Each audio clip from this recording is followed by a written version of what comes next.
आपा खोल औरन को शीतल करे आपहु शीतल हो। नमस्कार, सुस्वागतम। मैं हूं डॉक्टर वाई राखी और इस वक्त आप मेरा यूट्यूब चैनल देख रहे हैं। क्योंकि नवरात्रों का पावन टाइम चल रहा है, सो लोगों ने पूछा राखी जी चूड़ियां मिलती हैं बहुत सारी मंदिर से, या चलिए ये क्या करें इन चूड़ियों का। हमारी मम्मी ने भी बहुत दे दी, पुरानी चूड़ियां समझ में नहीं आती, क्या करें।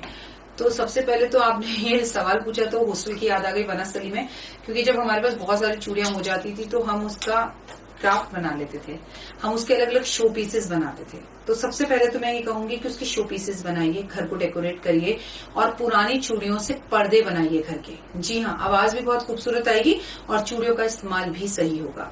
अपने हाथों में हमेशा हरे रंग की चूड़ियां पहनकर जरूर रखिए, कितना भी सोना और हीरा पहन लीजिए। कहते हैं सुहागन के हाथ में कांच की चूड़ी तो खनकनी ही चाहिए। इससे सुहाग भी अच्छा होता है, बुरी नजर से और नेगेटिविटी से भी आप बचते हैं, प्लस शनि का प्रकोप भी आप पर नहीं पड़ता। बाप रे, इतने सारे फायदे। इसके साथ साथ अगर आपके पास पुरानी चूड़ियां हैं और आप किसी ऐसी जगह पर जा रही हैं जहां पर नदी है, तो लोग कहते हैं नदियों में चूड़ी फेंक देनी चाहिए, नदी गंदी होती है, नदी कोई कहता है मत फेंको, कोई कहता है फेंक दो। मैं आपसे एक बात बोलूंगी, क्यों फेंक दो? हमारे यहाँ पर रिवाज है सुहागनों को चूड़ियां देने का। कई लोग कहते हैं कि नहीं अपनी अपनी पहनी चूड़ी कभी किसी को मत देना। क्यों नहीं देना? अगर आपको चूड़ी काम में नहीं आ रही है और एक्सेस हो रही है और घर में पड़कर वो कचरा इकट्ठा कर रही है और डंप हो रही है, घर के अंदर नेगेटिव एनर्जीज को पैदा कर रही है, आप अपनी चूड़ियां सिवाय अपने सुहाग के, शादी की या करवा चौथ की या किसी स्पेशल डे की आपके हस्बैंड ने आपको दी हो, उनको छोड़कर आप अपनी चूड़ियों को छोटी छोटी कन्याओं में बांटे, सुहागनों के बीच में बांटे। बिल्कुल बांट सकते हैं। किसी भी पेड़ के नीचे जाके धागे और मूली के साथ से पेड़ को सजाकर आ जाएं, जैसे पीपल के पेड़ को, बरगद के पेड़ को, नीम के पेड़ को, अशोक के पेड़ को। सुंदर भी लगेंगी और आपने किसी पेड़ को डेकोरेट भी किया। अपने घर के अंदर पर्दे बना लीजिए, वो भी बहुत अच्छा लगेगा। ठीक है, अपने घर में बच्चों को कुछ चूड़ियों से क्राफ्ट बनाना सिखा। अब तो यूट्यूब है, आप खोलकर देखिए पुरानी चूड़ियों से कैसे क्या क्या करें इस्तेमाल। ज्योतिषी उपाय नहीं, आपको बहुत सारी ऐसी चीजें देखने के लिए मिल जाएंगी जो आप इस्तेमाल कर सकते हैं। चूड़ी हमेशा कांच की पहननी चाहिए, मेटल की या इन सब चीजों की पहने तो कम पहने, ये मैं एडवाइस करूंगी। लोहा जितना कम पहने उतना अच्छा। एक तो एलर्जी भी हो जाती है और सही भी नहीं है।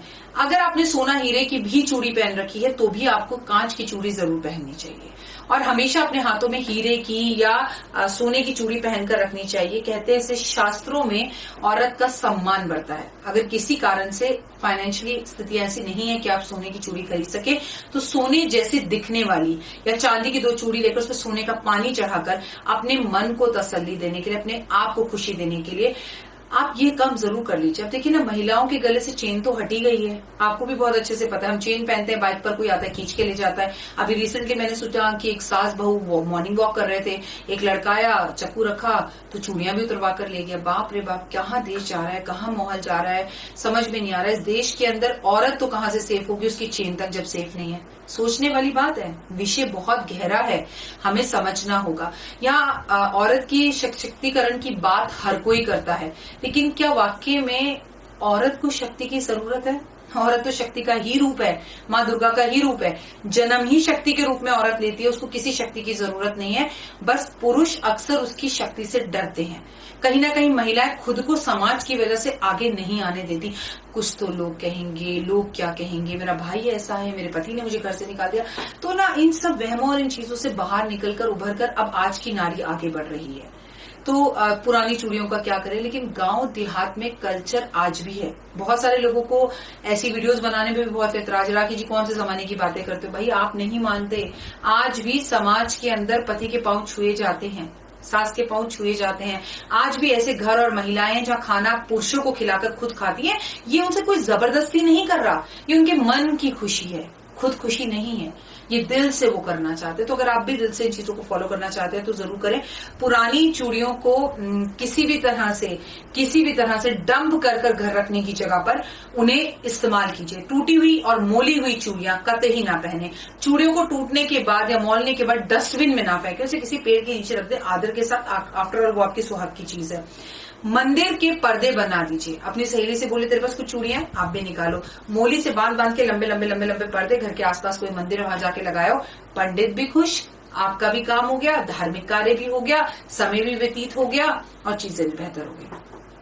आपके हस्बैंड जब भी आपको कोई गिफ्ट देना चाहे, कुछ भी देना चाहे, उनसे कहो साल में एक बार आपकी एनिवर्सरी पे, आपके जन्मदिन पर कम से कम आपको कांच की चूड़ी तोहफे के रूप में जरूर दें। आपको पता है एमपी के बहुत सारे शहर ऐसे हैं आज भी जहां पर शादी के बाद 1 वर्ष तक काली चूड़ी पहनाई जाती है। तो कहीं पंजाब में यह हाल है कि लड़की के कपड़ों में काले रंग का सूटकेस तक भी नहीं दिया जाता। काले रंग को इतना बुरा माना जाता है। जब ये सब बातें जानती हूँ, सुनती हूँ, पढ़ती हूँ, समझती हूँ, लोगों से मिलती हूँ, तो अपने आप को बहुत भाग्यशाली समझती हूँ मैं, क्योंकि मैं हिंदुस्तान में पैदा हुई, जहाँ विभिन्न खाने, भाषाएं, लोग, धर्म, जाति और फिर भी एकता है, जहां मुझे डिफरेंट चीजें करने को मिलती हैं। I am Punjabi but married with a south Indian man. जब मैं पंजाब जाती हूँ तो पूरी पंजाबी चटनी बन जाती हूँ, खाती हूँ खूब पंजाब के जैसे मक्खन, पराठे। और जब मैं साउथ में जाती हूँ डोसा इडली खाती हूँ, बालों में गजरा लगाती हूँ, बिंदी लगाती हूँ, काजल लगाती हूँ। It is compulsory to do in a south, so I feel good. ये सब हम तब कर पाते हैं जब हम अपने देश में। तो आपको हमेशा इस बात पे गर्व होना चाहिए। कोई बात नहीं, जिंदगी है, जिंदगी में चीजें आगे पीछे होती हैं। लोग बदलेंगे तब जब हम बदलेंगे। Charity start beginning from your home. एक बात और कहना चाहूंगी, आप शादीशुदा है ना, चाहे घड़ी हाथ में पहन लीजिए, लेकिन please this is my humble request, अपने हाथ की कलाइयों को ना कभी सूना मत रखिए।